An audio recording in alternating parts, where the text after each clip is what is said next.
Countdown.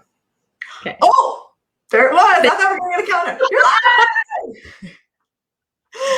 Hello. It is. I'm Nancy Sheed of Sheed Communications, and I am very, very, very excited to be here live with Lizzy Fox, who is a social media strategist and or social media manager and brand strategist, and also just an extraordinary human being. So, Lizzy, welcome to Behind the Scenes.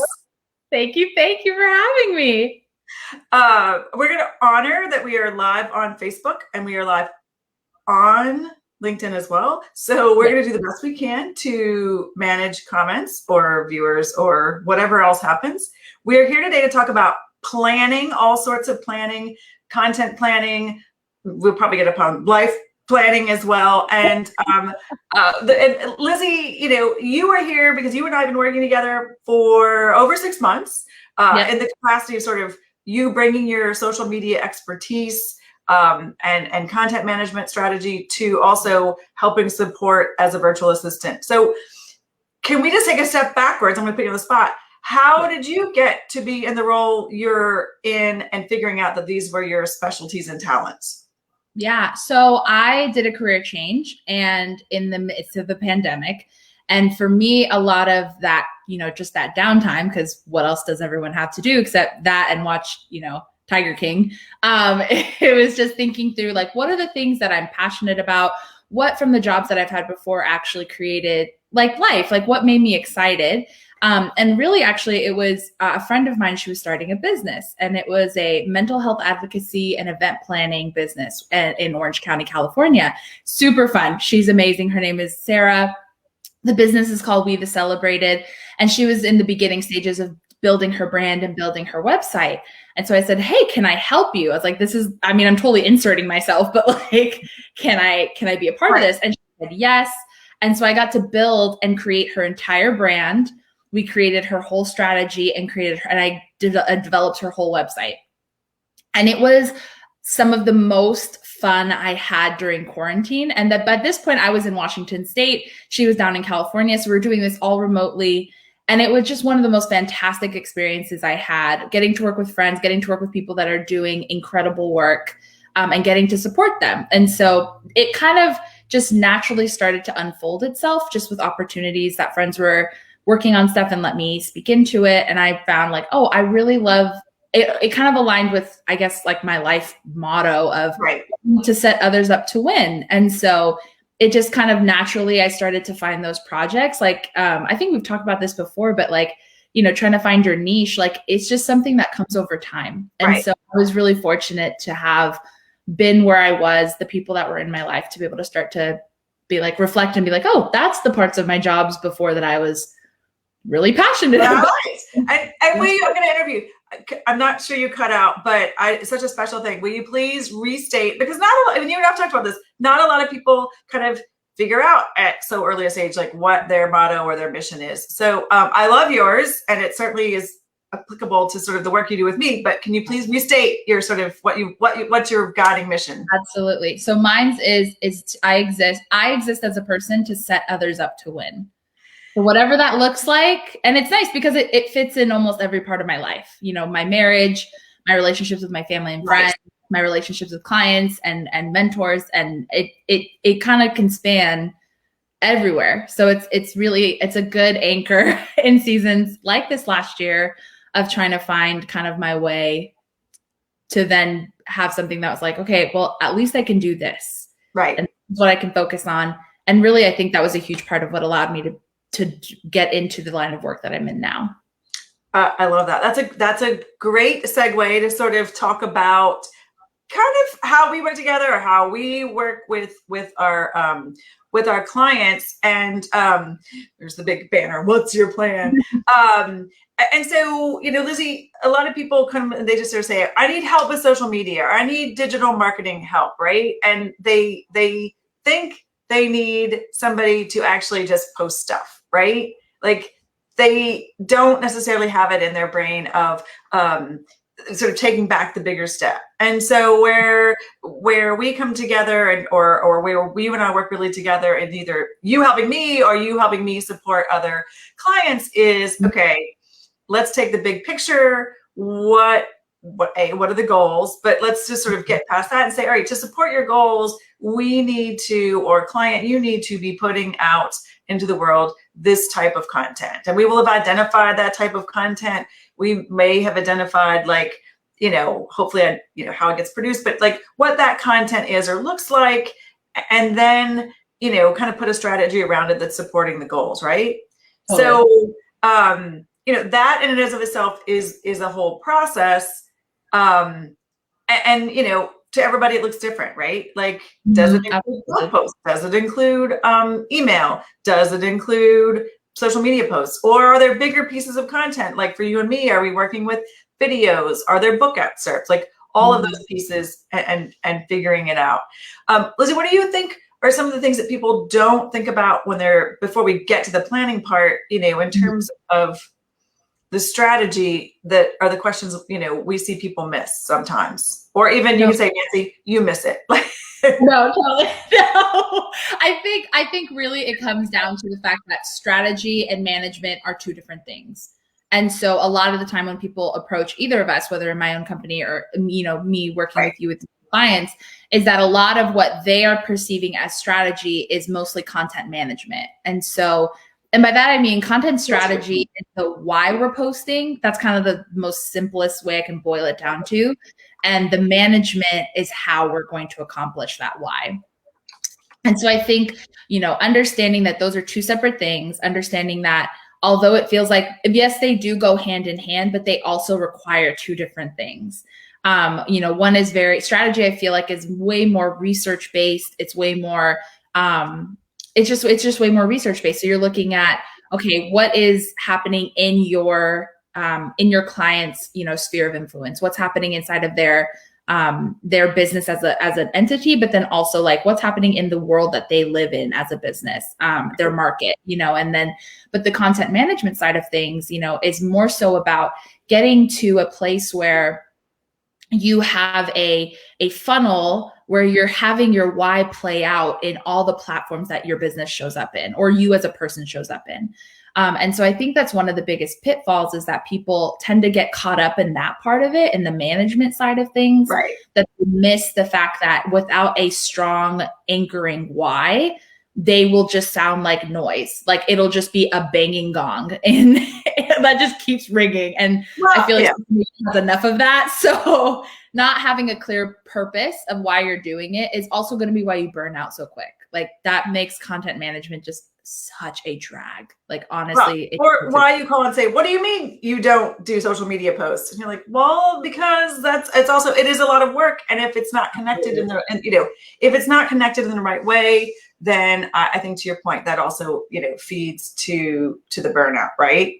Totally. And the content beast is always going to be there. And that's that's the irony of me doing social media management now and brand strategy, is that like, I really despise social media. Like I very rarely get off social media and feel like I had a good experience. Like it's always a mixed bag. And especially just in the last couple of years, I think all of us can to that. But I think that's where that why helps to protect you, because you do have to engage with social media in order to grow your audience. As much as everyone hates that, like it's just the name of the game. People want to engage with you. Like you are the reason why they're interested in your program, in your product, in your TED Talk, whatever. Like it's you. And so you as that personality have to engage. And I know that can be exhausting, but when you have a why, that creates the boundaries then in which you're going to engage online, and even like create actual physical boundaries of like, okay, I'm going to spend 20 minutes, I'm going to put on a timer, and I'm going to go and like posts, go and comment, create a story, maybe hop on my story as like a video and just share a quick tidbit from my day, to be able to continuously have that very humanized interaction online and to continue to create a humanized brand moving forward. Right. And that whole engagement piece isn't even typically factored in, right, into people who call and get help on content strategy and content plan, right? Like that's a whole nother piece you're bringing into the equation as to who's actually doing that. And if that's not part of your plan, right, like you've got a missing link. So Lizzy, let's make the assumption, right? You've got the content strategy, you've figured out your buckets. and or, where I'll find the intersection of clients is we've got the website up, we've got the email list in place, right? You've got the profiles all perfected and nice bios and everything looks great. And then they're like, we're done. I'm like, no, time for phase two. Yeah. Or if it's time for that next strategy, it's time for that next step. And I think there's, okay, you may have agreed upon, these are the type of posts, or these are the type of things we're going to put on the blog, or these are the type of things we're going to put into emails. And I think the other kind of the piece where I know you also, we work really to work well together and agree is also like, what resources do you have to get this, to put this content plan together, right? And by resources, that looks like time in your calendar. Do you have virtual assistant support or some sort of other support? Are you going to do this writing yourself? Yes. If you do have a VA, are they clear on, and or what's actually manageable in terms of who's like, as opposed to saying, how many times a day do I have to post, or how often do I send an email? I think I'm very comfortable now saying with everybody, it just depends, right? It totally depends on you. It depends on your audience. It depends on your goals, and it depends on what you're able to actually really do. I refuse to say to somebody, you need to be posting, 5 times a week, when that's just not possible. And back to your point, you end up with very shallow, hollow, content. So what are the questions you ask, or, when you and I are working together, that we make sure kind of are in place before we start getting stuff out, right? Like, is there a checklist? Or I'm not going to quite get to process yet, but is there kind of a checklist of how we start mapping stuff out, for lack of a better description?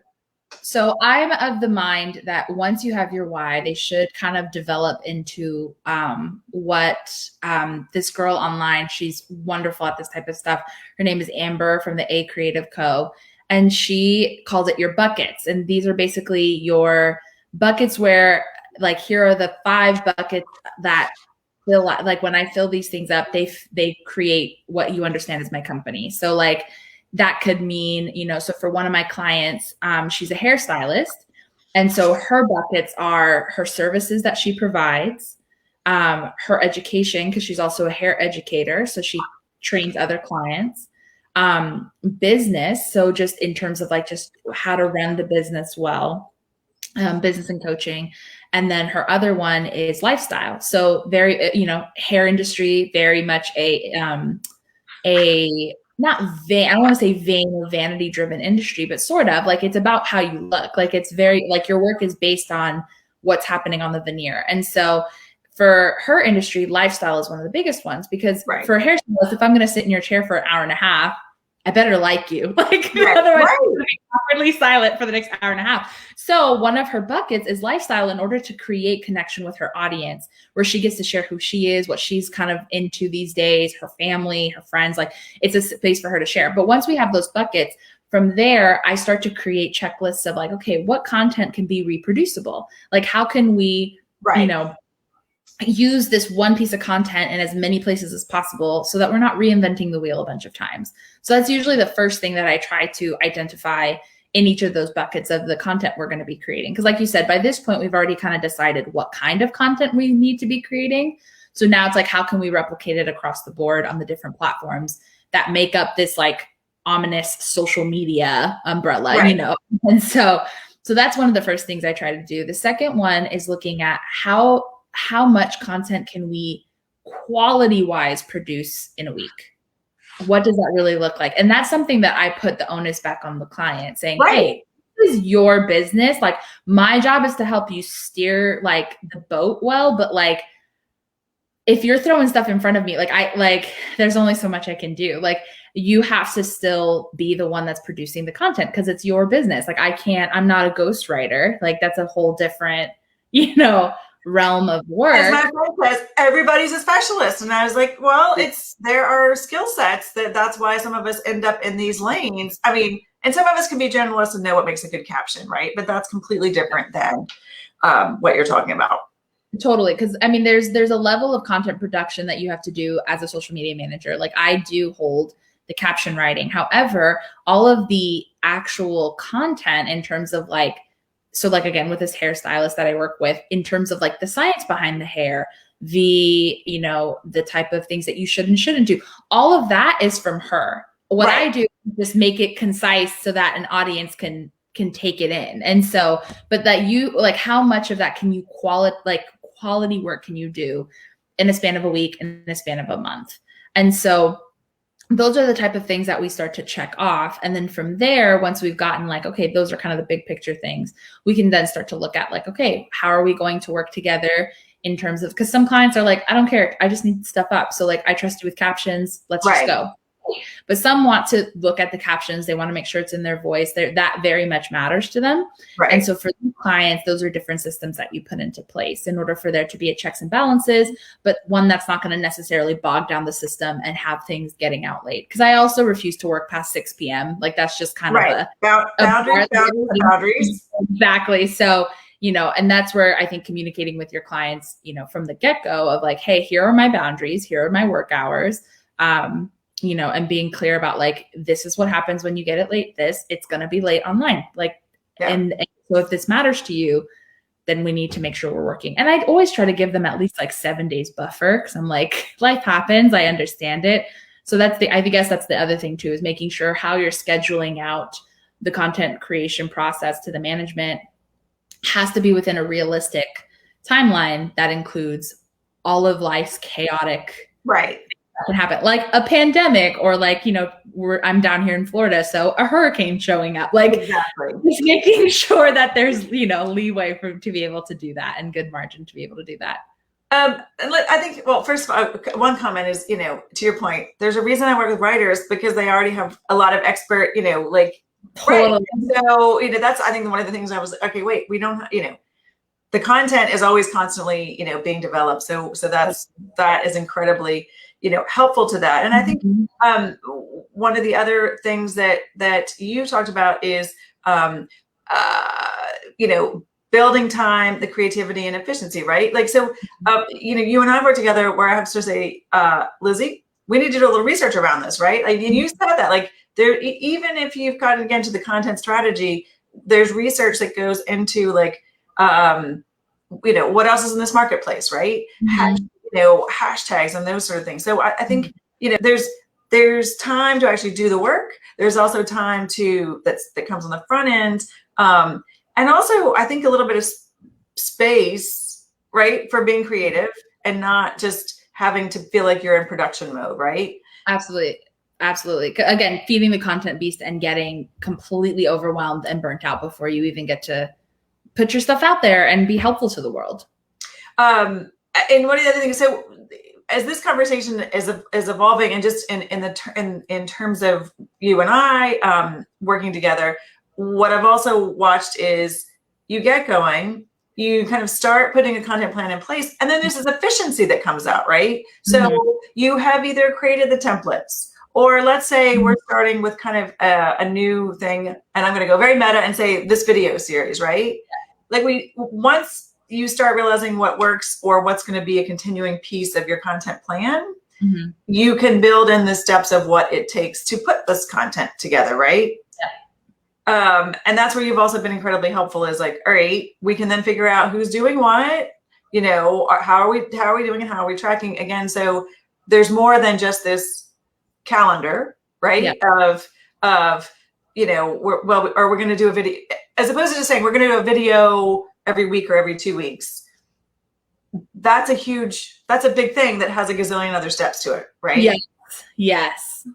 And so I think with those type of, you know, projects, I think one thing that what I love, so for example, with this video series, and when we started to actually create a system around it, something that I think was super wise on your part was that what you told me when we were starting this was like, we're just going to try it. Like, we're going to put a system in place, try it, and then we're just going to edit as we go. But I think that's just how it works. You know, the process of building a system is literally trial and error. There's no way around it. There's no way to build. No system has ever been built perfectly the first time. You know, there's just, it's impossible. Humans are flawed. So even just starting there, like a flawed human cannot make a perfect system, but we can keep editing it to make it better. And so I think with anyone that's doing any type of system management in general, but especially with social media or just trying to get content out there on your website, email lists, all those things, is kind of just start with, you kind of work backwards. An old job of mine, we used to work in product management, and we would always say, build with the end in mind. Like, so right.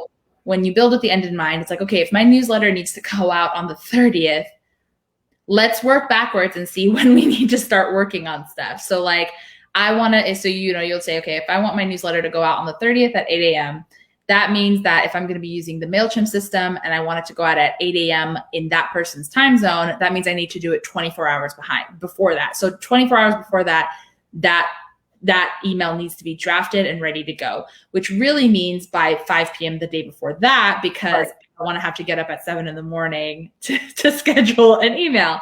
And if that means that, that means that the final content needs to be done there, but how many rounds of edits? And so you just start working backwards. And before you know it, you've got your system in place of like, okay, in order to make it by this date or by this point in a project, these are the things that need to happen. And I really, a lot of the time I do it with a calendar in front of me. Like I don't even do the whole like 3 days before. Cause I'm like 3 days before could be Memorial Day. Right. And I'm for sure not working on Memorial Day. Yeah. Like you can't make me. Like I'd rather lose my job. Like it's just, because I think rest is super important. And I think that's a part of what fuels creativity. And so being able to look at a calendar and say, okay, here's how these dates will line up is super helpful in terms of being able to strategically and practically start to plan out your schedule. I love that. And you see me nodding like, yeah. And I think the calendar work, well, you're far better at it than have been, really good about serving me. But I think even when I'm doing the planning with clients, especially sort of, let's say you have a book launch date. I'm like, okay, here's launch. Let's back into it. And as you said, the same way, like, okay, this is what we do a week before. This is what we do 2 weeks before. This is what we do 3 weeks before. And to me, that makes a lot more sense. I think the other part where you're so great is I still, having said, I'll honor there are a gazillion steps. Mm-hmm. I still slightly gloss over, big steps. Like I'll just say do newsletter, right? Yeah. And so do newsletter, we now know means like breaking it down to those baby steps of, well, is there a blog post? Are we getting pictures? Is there a playlist link? Or, for clients in terms of, are the articles written? Or do we have the pictures? Are there dates and sort of those things? So absolutely. Your gift, one of your amazing strengths is, yes, you take the calendar, and yes, we can marry that when we broke it down in steps. But your other secret sauce is keeping us on track. You can have that calendar and you can have those lists. If you ignore them, like some people do, it is a bit of a moot point, right? So I have to say this is where you have introduced me into and are slowly helping me embrace, a true project management system. I get them. I understand them. I would never say they were my specialty, but seeing how they integrate, for client work as well as our work together has been huge. So talk to me more about, was that just the way your brain works? Yeah. Is that because, again, you've been working in project management for 10 years? Like, how does that look? What does it look like to you, more of an expert than me, who's slowly, being brought along? So I think it started really when I was in like 5th grade. My mom, no, I'm not even kidding you. So I was the kid that somehow I went to a school that maybe had like 200 kids.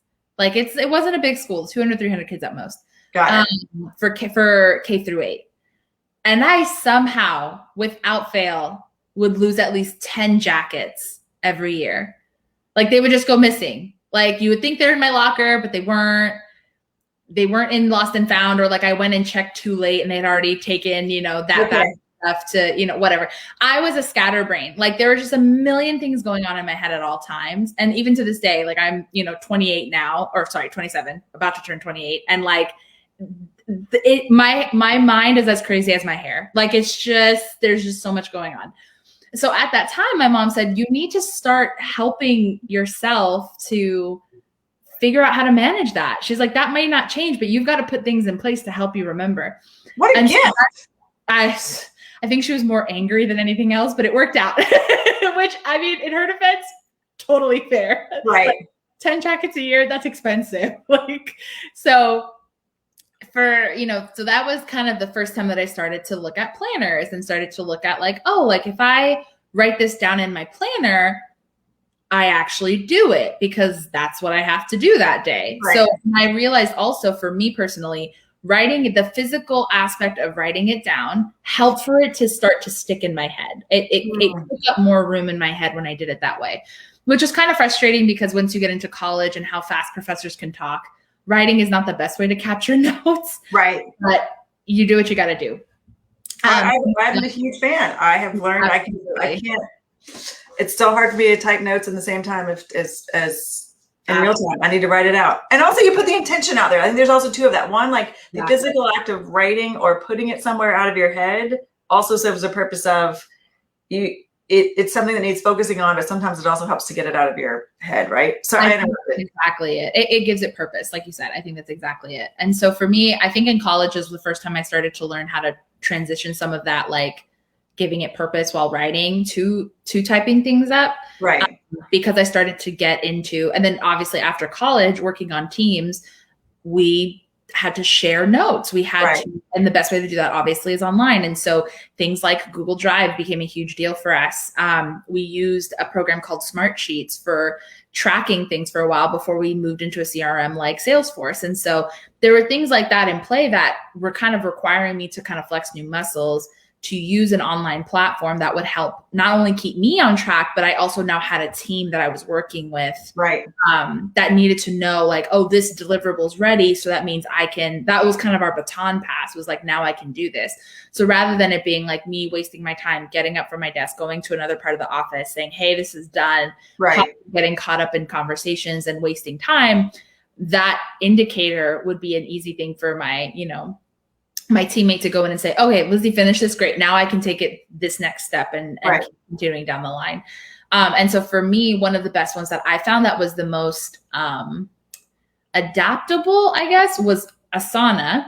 And as a project management system, which is what me and Nancy use when we work together. And the reason why I loved it so much is I love the interface. It's super clean, super simple. But I think it also, especially with some of the updates that they've released in the last couple of months, it's really helpful to build around what I need and how my brain works rather than me having to develop a system or work myself around a system. Because that's the thing. If you have to kind of convince yourself to work with a system, you're never going to do it. You have to build a system that works with who you are. Exactly. Which is why I always say to clients, like, if you're not comfortable using this system, let's find one that works for you. Right. Because I don't want you wasting valuable creative time on trying to work with a system, like when you could be working on beautiful content in your own business. Like you can be using that for more valuable things. And so that's where I think the biggest help Asana has been, is that I got to develop it to fit my needs. And so it has that adaptability.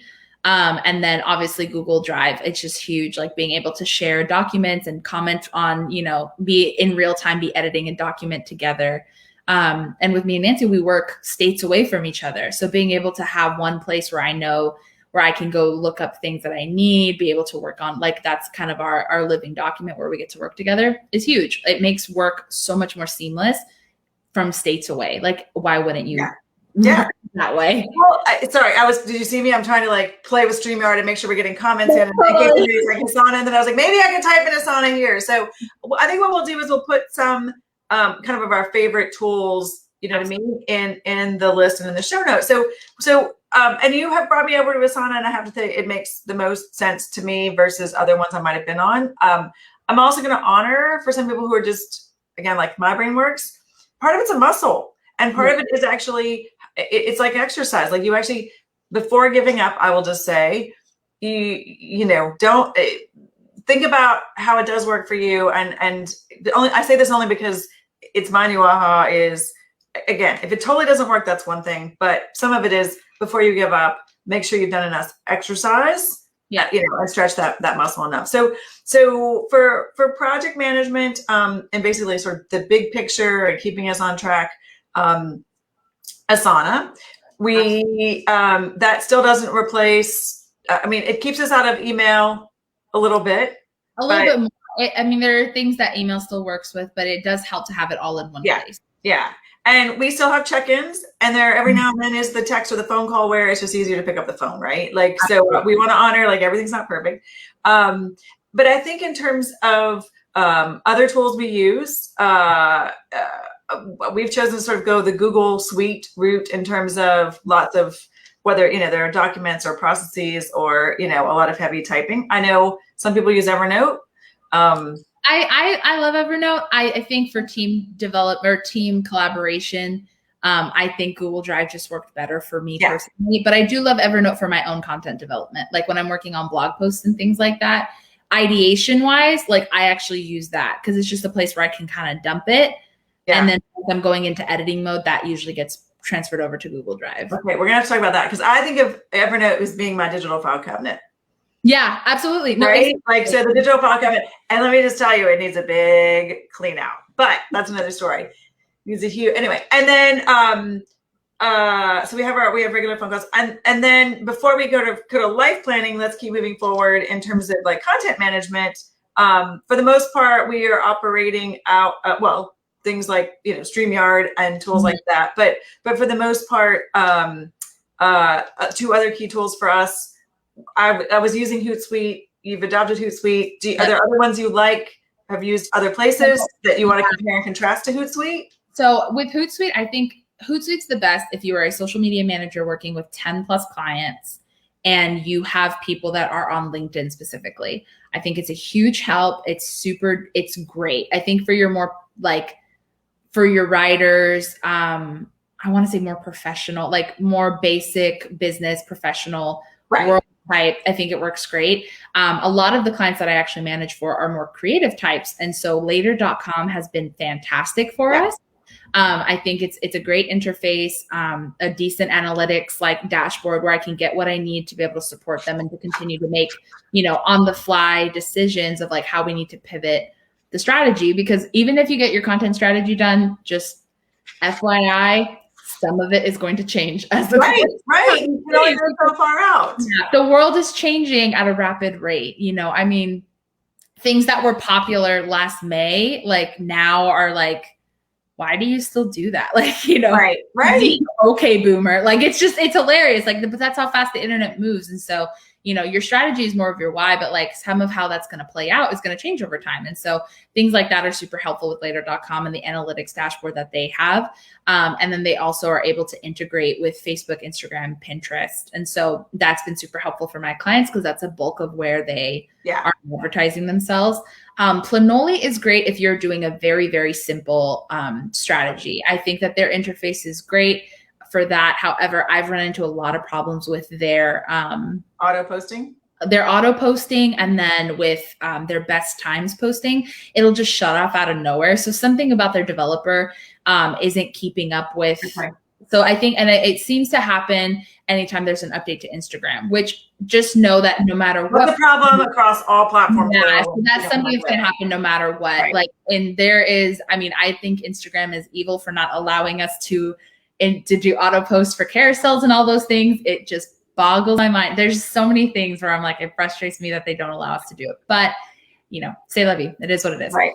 And so, but I think that later.com has been the most helpful for my creative types. Hootsuite is definitely more helpful for my more like politician, writers, educators, like kind of things.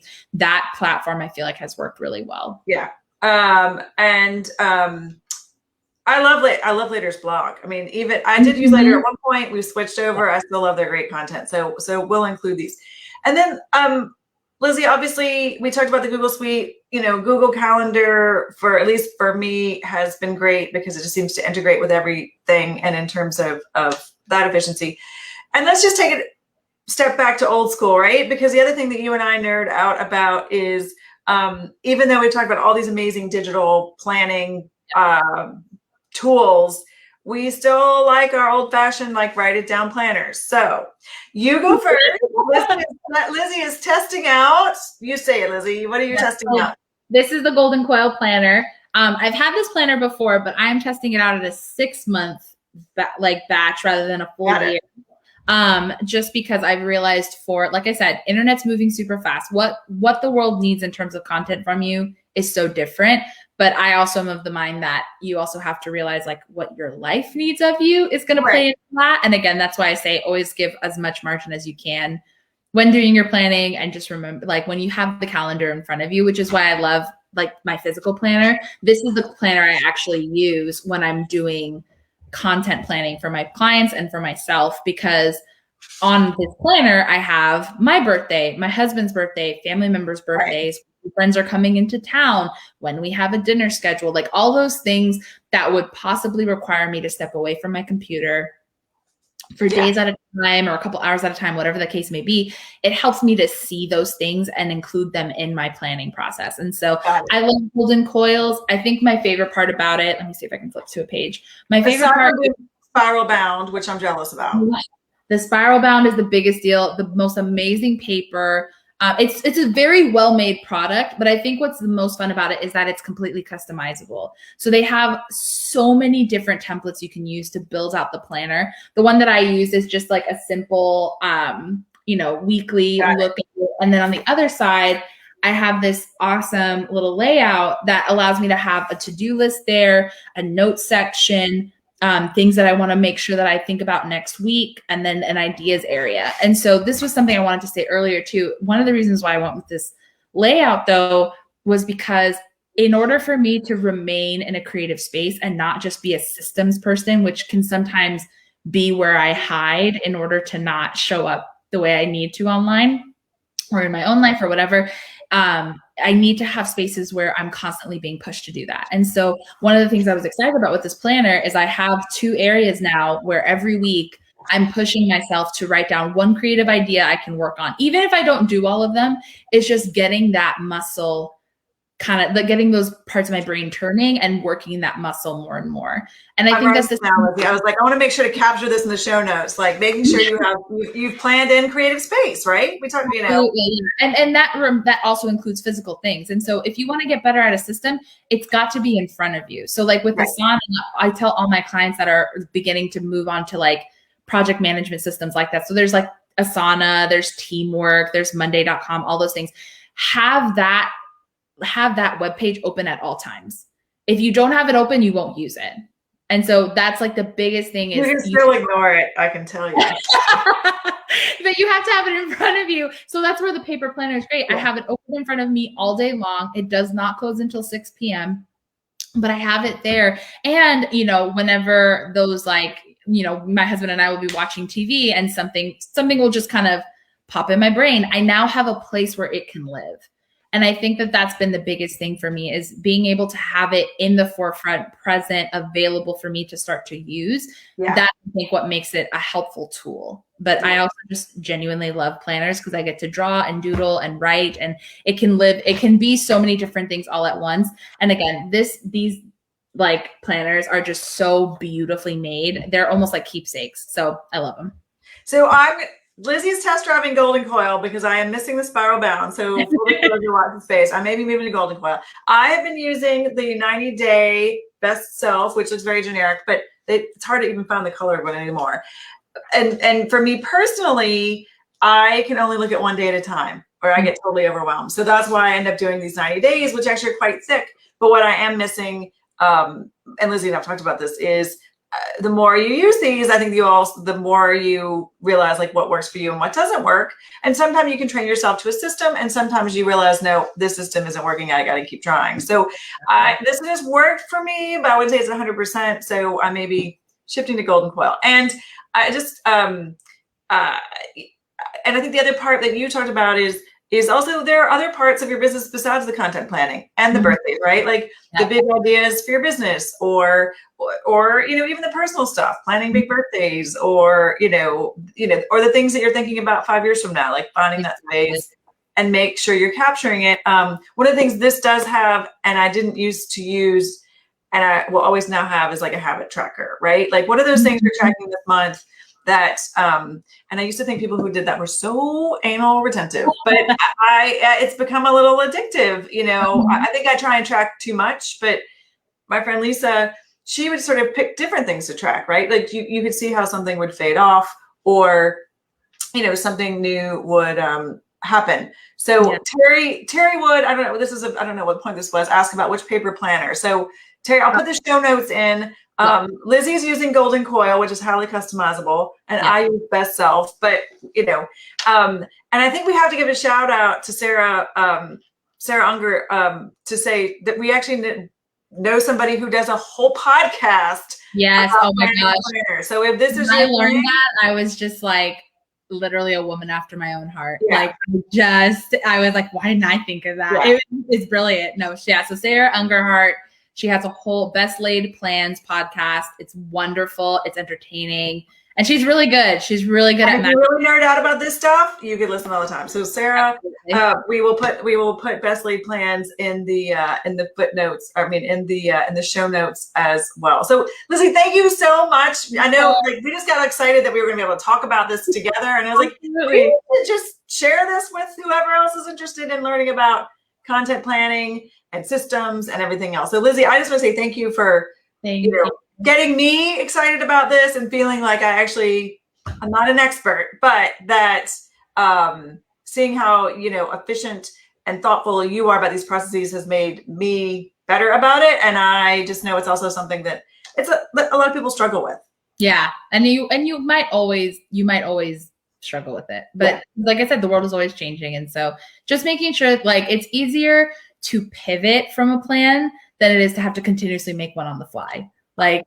So that is my biggest, I always say, because whenever clients apologize for I posted something that wasn't on our schedule, I was like, I would rather you do that than us always reactively posting. That's way more work. Because we can always move things around. You just add content to our funnel, and that's wonderful. I'm never going to complain about that. Well, I mean, even in our situation, we'll say, all right, we're going to do something every week, and then suddenly you're like, you know what? We need to move that to every other week. It's not working. Or the content beast is not fed enough yet. But that's as opposed to looking forward and saying, okay, blank slate, what am I doing this week? Which I think that is the greatest sort of fear, challenge, and the stumbling block, right? For people who just don't do anything, and then they turn around and 3 months have gone and they haven't, posted anything. So anyway, thank you, Lizzy, for your time. Chatting with you. We'll put lots of sort of information in the show notes or, in the descriptions. And if you have any other questions,